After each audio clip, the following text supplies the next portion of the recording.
പ്രിയമുള്ളവരെ, പരിശുദ്ധ ദൈവമാതാവിൻ്റെ അമലോത്ഭവ തിരുനാളിൻ്റെ മംഗളങ്ങൾ നിങ്ങൾക്കെല്ലാവർക്കും സ്നേഹപൂർവ്വം നേരുന്നു.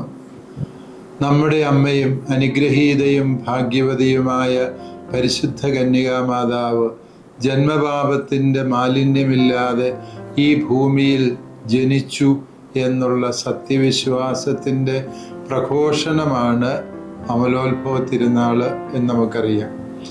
ജന്മപാപത്തിൻ്റെ കറയില്ലാതെ ഒരു മനുഷ്യൻ ജനിക്കണമെങ്കിൽ അത് നമ്മുടെ കർത്താവ് ഈശോ മിശിഹായുടെ കുരിശിലെ വരപ്രസാദം കൊണ്ട് മാത്രം സാധ്യമാകുന്ന കാര്യമാണ്.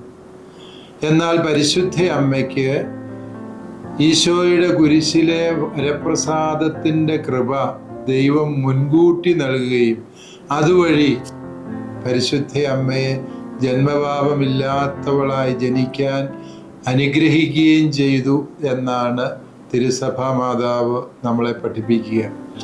പ്രിയമുള്ളവരെ, ദൈവത്തോട് അടുക്കുന്തോറും ദൈവീക രഹസ്യങ്ങളുടെ ശുശ്രൂഷകരാകുന്തോറും നാം പാപത്തിൽ നിന്നും പാപമാലിന്യങ്ങളിൽ നിന്നും എത്രമാത്രം അകന്നു നിൽക്കേണ്ടതുണ്ട് എന്നുള്ളതിൻ്റെ ഓർമ്മപ്പെടുത്തലാണ് പരിശുദ്ധ അമ്മയുടെ അമലോത്ഭവ തിരുനാള്.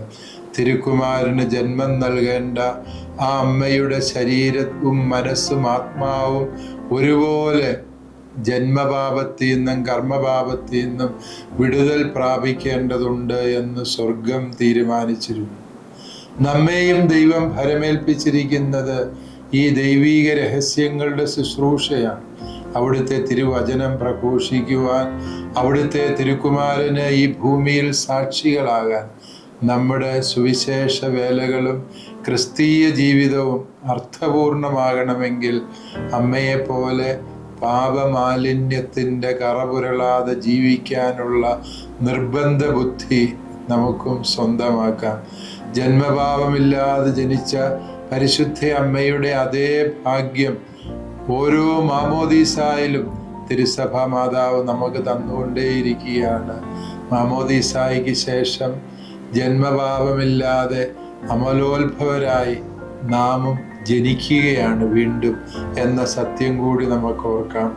അമ്മയുടെ അമലോത്ഭവ തിരുനാള് നമ്മുടെ മാമോദീസായിൽ കിട്ടിയ വരപ്രസാദത്തെ ഓർമ്മിക്കാനും അത് നവീകരിക്കാനും അത് കളങ്കമറ്റ രീതിയിൽ ജീവിക്കാനുമുള്ള തീരുമാനത്തിൻ്റെ തിരുനാളായും നമുക്ക് ആഘോഷിക്കാം. ഒരിക്കൽ കൂടി പരിശുദ്ധ അമ്മയുടെ സവിശേഷമായ മാധ്യസ്ഥാപേക്ഷ വഴി നമ്മെ ദൈവം അനുഗ്രഹിക്കട്ടെ. ദൈവത്തിന് സ്തുതി.